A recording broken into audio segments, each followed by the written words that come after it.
عكس الهجوم مسعود اوزيل وغونزالو هيغوين يلعب كرة رونالدو، هجمة خطيرة، رونالدو بيكي وجه لوجه، رونالدو يمر ضربة جزاء، الحكم يعطي ضربة جزاء. أوه! سيناريو رونالدو شيء كبير يا عمري، رونالدو تورنادو اسرع اللاعبين واغلى انداده. شوف الكرة ولا ضربة جزاء لا نقاش فيها، تدخل بيكي واضح وفاضح، ضربة جزاء قرار سليم من اونتيانو مالينكو. البداية نارية مدريدية مشاهدينا الكرام، رونالدو وحده اغلى انداده ب 94 مليون يورو يمر امام جيرار بيكي. اذا رونالدو وجوزي مانويل بينتو الثنائي البرتغالي وجه لوجه. رونالدو اللي سجل 7 اهداف في 7 مباريات في الكلاسيكو الاخيره قد ياتي بالثامن هذه المره. يتقدم نجم الكره ويمشي رونالدو، جول وحده طائرة التورنادو، يطير كريستيانو الرهيب، كريستيانو رونالدو العجيب، هو مرعبهم، هو مفزعهم، كل مرة يكسر الجرة. الأقدام البرتغالية تعانق العالمية. هدف رونالدو يا سادة للمرة الثامنة كالعادة. العب يا فتاك، اتكلم يا غازي الشباك، هو معذبهم. كل الكلام شوية على رونالدو الأحلام. الريال بثوب الأبطال الليلة بيلعب. هنالك مخالفة، بوسكيتس ولا تمر، دفاع وعكس الهجوم لدي ماريا يحاول المرور امامه، جول رونالدو، جول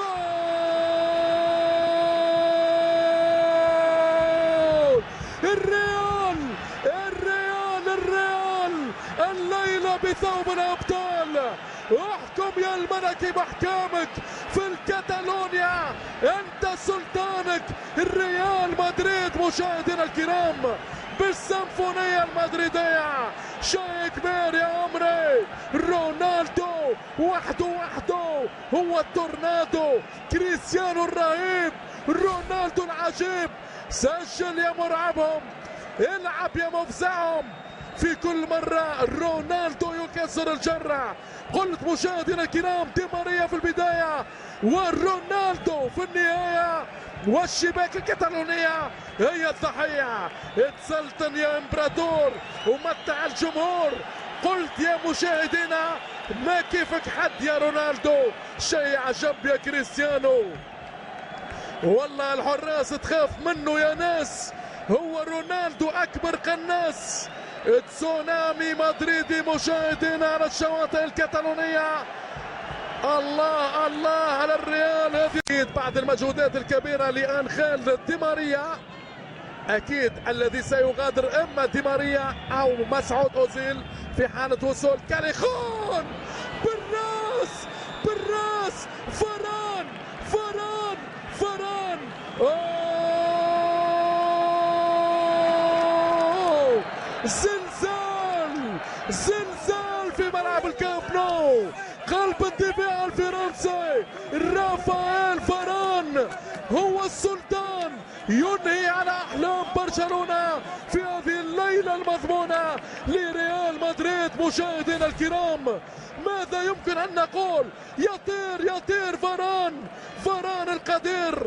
هدي يا ريال مدريد يا متحدي، انت بالفعل السلطان وتحكم باحكامك في هذا الزمان. ريال مدريد مشاهدينا الكرام يحييكم ويمسي عليكم بأحلى سيمفونية وبأجمل رأسية فرنسية في هذه القمة النارية. واش الليلة يا مورينيو، ايش الليلة يا ألبا، إنيستا، والبا، جول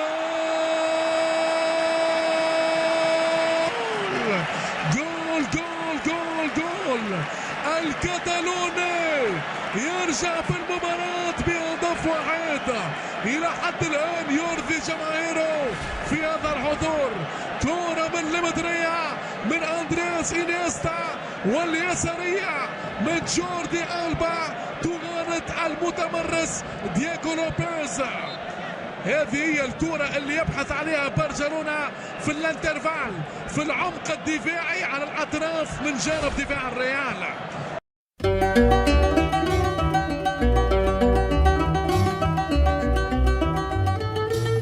خلاص اللاعب شوف ياخذه ولو هو بيكيه اخذ في الاخير عرقله. شوف ولاحظ معاي، دقق معاي. بيكيه يقول لا، حكم المباراة يقول نعم، وسقط كريستيانو رونالدو. واعتقد رونالدو هو القادم اللي يعني كريستيانو رونالدو سجل في الكاس وسجل هنا في الكامبانو، وسجل 6 أهداف هنا في الكامبانو كريستيانو رونالدو. اذا الضربة تلقط ان كريستيانو رونالدو بيسجل، يتقدم رونالدو، يسدد جول، سجل رونالدو وتقدم الريال، وبالتالي ولع الكلاسيكو، لأن هدف مبكر ليس لصاحب الضيافة والدار ولكنه للزائر الكبير مع الكبير كريستيانو رونالدو. لاحظوا الكرة القوية، وبالتالي يأتي الهدف الأول يحلي الكلاسيكو، يولع الكلاسيكو. راح يكون الكلاسيكو فانتستيكو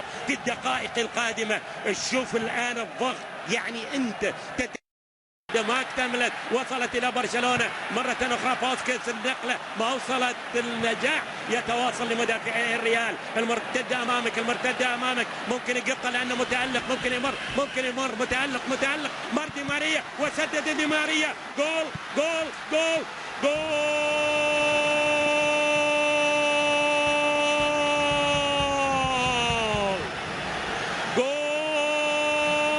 كريستيانو رونالدو يهز برشلونة، هز كريستيانو رونالدو يهز مدرجات الكامبانو، ويتقدم الريال بالهدف الثاني 2-0 ومن نفس اللاعب اللي امامك يتقدم. لكن يا سلام على رجل الكلاسيكو الأول اللي هو دي ماريا. ولاحظ العمل، هو في أفضل حالات دي ماريا في الشوط الأول. شوف بويول، لاحظ بويول، لا زلق بويول، سقط بويول، سدد دي ماريا، وصلت إلى كريستيانو رونالدو، يسجل للمرة الثانية في هذا الكلاسيكو، للمرة الثامنة في الكامبانو. زلق، وكان درب الزلق على بويول، والدرب الصحيح لدي ماريا والدرب الصحيح لكريستيانو رونالدو. وبالتالي يعني تأتي الآن هذه الرأسية. الله،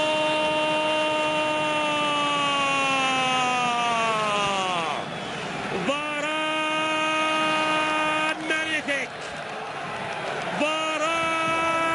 مانيفيك في برنابيو وفي الكامبانو. فاران مانيفيك يسجل الهدف الثالث. 3-0 عملها الفتى الفرنسي الرائع. لاحظ مثل ما فعل في سانتياغو برنابيو يفعلها الآن، ويسجل الهدف الثالث لمصلحة الريال. لاحظ معاي الرأسية والكرة في مرمى بينتو، والريال في أفضل حالاته وفي أحسن قواه وجاهزيته في الكامبانو يسجل الثلاثية. 3-0 تأهل برشلونة. الأمور تسير بهذا الشكل إلى اللحظات الأخيرة من المباراة، إلى الوصول إلى المباراة النهائية، إلى الكرة التي تصل إلى انيستا، إلى التسديد، إلى جول. أخيرا وعند الدقيقة 89 يأتي الهدف الأول، ومع ذلك مشجع الفريق الكتالوني يا سلام يا أخي، انت والله كل يوم شوف يتقدم الآن جوردي ألبا خامس كلاسيكو، هنا يسجل الهدف الأول في الكلاسيكو. لاحظ مشت الكرة بالشكل الاعتيادي اللي تعودنا عليه على مشاهدة برشلونة، لكن بالرغم من مغادرة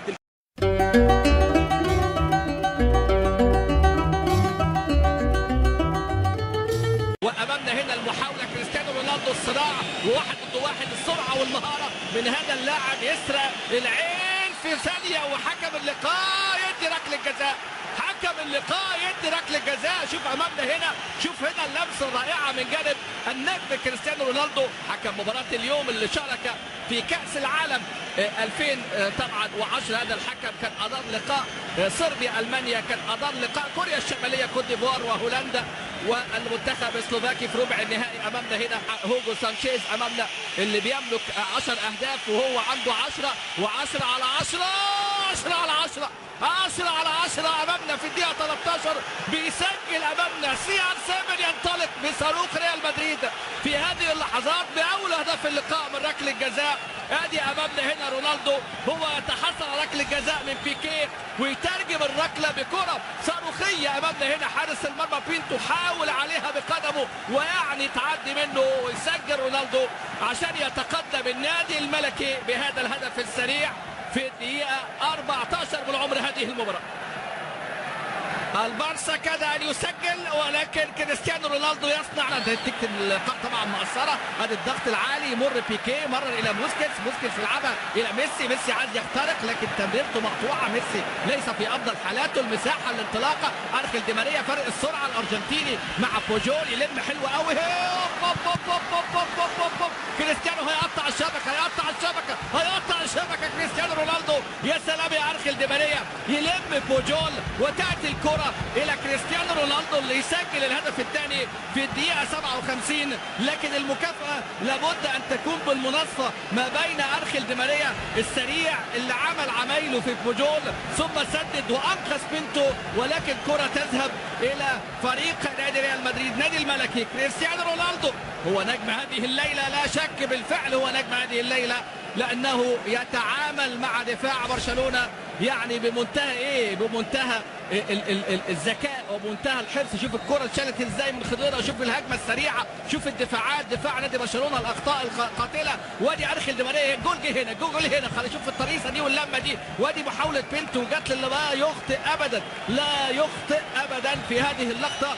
هدفه رقم 41 في 40 مباراه. لكن شوف ارخل دي ماريا عمل ايه في بوجول اعتقد كده وسط بوجول النهارده لازم يحط لزقتين. يا خبر ابيض على اللمه، يا علمه، ولكن تذهب بقى الى رونالدو عشان يسجل هدفين في مرمى اياكس ومسجل ايضا في الكاس. وامامنا الهدف الثالث بالتخصص.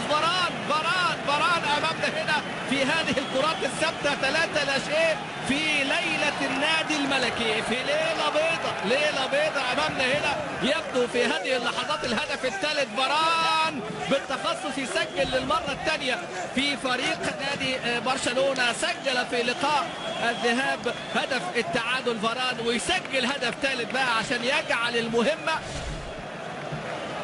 مش صعبة، مستحيلة أمامنا. يشوف هنا ارتقاء وحاططها فين. يا سلام يا بران بيراقبوا كريستيانو رونالدو اللي قفز في يعني احد قفزاته 263 سم، يعني هو طوله 185 وزود عليها 73 سم ارتقاء، ده اعلى. بران عالي فوق ويطير بران بالكرة، ويطير بالانتصار، ويطير بالفوز، ويطير بالتأهل هنا في ملعب الكامب نو بهذه الثلاثية القاسية جدا في ملعب اللقاء حتى الآن. ادي امامنا النتيجة من حكم اللقاء اندري ماينكو، ذلك ما اغضب رورا بتعيين هذا الحكم. بيريز للاسف سيكون في الكلاسيكو القادم، الكلاسيكو السادس هذا الموسم في اطار الدوري اللي هنشوف بقى المواجهة القادمة الساخنة. وادي امامنا هنا الهدف، يسجل ألبا أخيرا أمامنا هنا الهدف الشرفي. يسجل ألبا في الدقيقة كام؟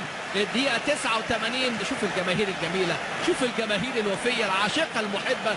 إذا كان الفريق خاسر اليوم أعتقد المكسب هي هذه الجماهير التي تساند وتؤيد. إنيستا أحسن الوحشين إلى ألبا في اقتحام أخيرا لدفاعات الفريق الملكي في لحظات الشرود، اللحظات الاخيره بقى بعد ضمان النتيجه. ادي الكره من انيستا يشيلها حلو قوي القلبه، وقلبه لمسه جميله جدا، وقلبه هنا يسجل، وكان سجل في الديبور وسجل في سيلتا وسجل في